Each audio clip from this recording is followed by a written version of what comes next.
ويا باغي الشر أقصر. هذه دعوة الله لعباده، يا باغي الشر أقصر. تأمل يا عبد الله في الخطاب، تأمل في هذا النداء.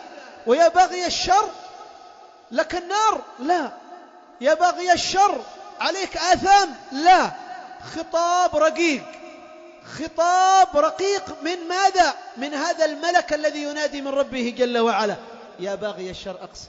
يكفي، يكفي ذنوب، يكفي معاصي، كف عما حرم الله جل وعلا، ابتعد عما يغضب الله سبحانه وتعالى، خاصة في هذا الشهر المبارك، لأن الحسنات فيه مضاعفة للزمان، والسيئات فيه بهيئتها تغضب الله جل وعلا، وخاصة في زمان عظيم مبارك عند الله سبحانه وتعالى.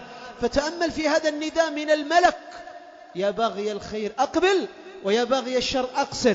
في الرواية الأخرى: يا باغي الخير أبشر، أي من أقبل على الله جل وعلا فله البشارة، وبشر عباد، وبشر المؤمنين.